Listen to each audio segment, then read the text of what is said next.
I'm just a footprint of Shiva.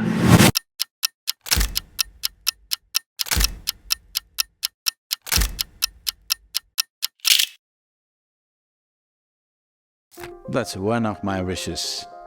In the next 100 years, this one being must find more acknowledgement. What he has done, no other being has done on this planet. By the time I am done with my life, I will leave him little more popular than the way he is today.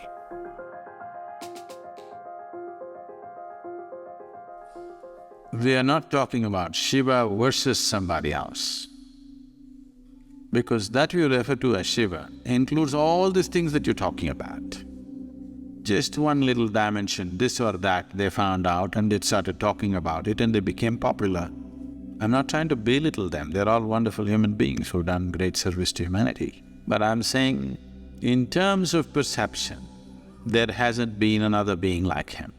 And perception is all that I value. And that's all you should value. Rest can be made up.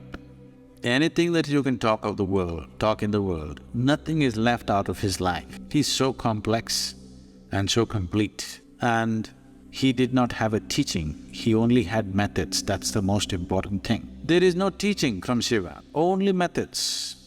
And the methods are 100% scientific in nature. He gave 108 ways and added another 6 and said 112 ways. 112 ways because there are 114 chakras in the body, 2 of them reside outside the physical body. He said, that realm is only for those who are beyond. For human beings, there are only 112 ways.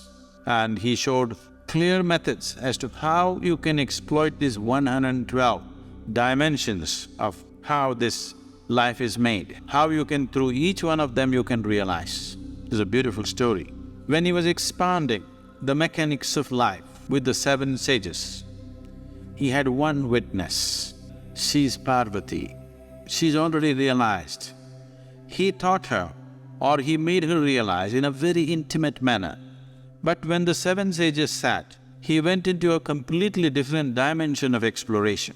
So it was interesting for her. Something that happened to her so simply is such a complex process. So as he went about expanding different dimensions, he said, there are 112 ways in which a human being can attain.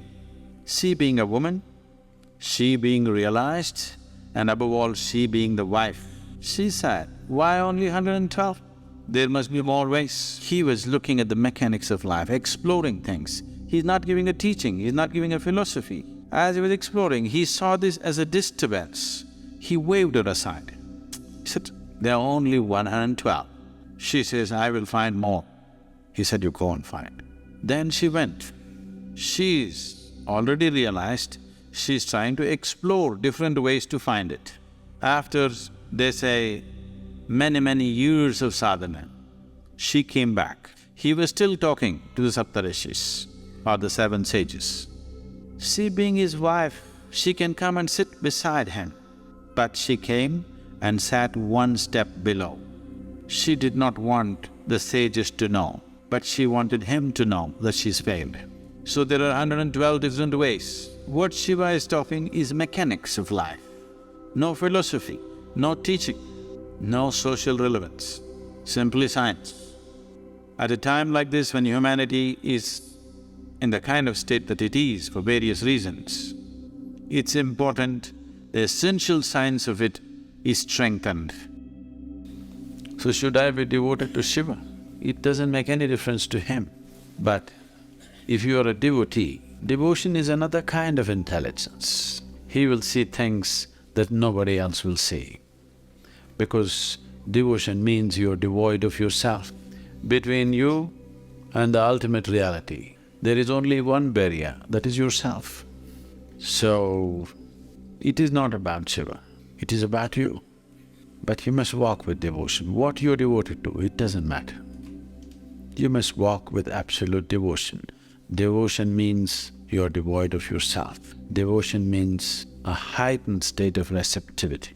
You're no more full of yourself. There is emptiness in you. So something can touch you something can enter you, something can reside in you. I am always strongly feeling about this. This is one being who has not been sufficiently acknowledged for the work that he has done.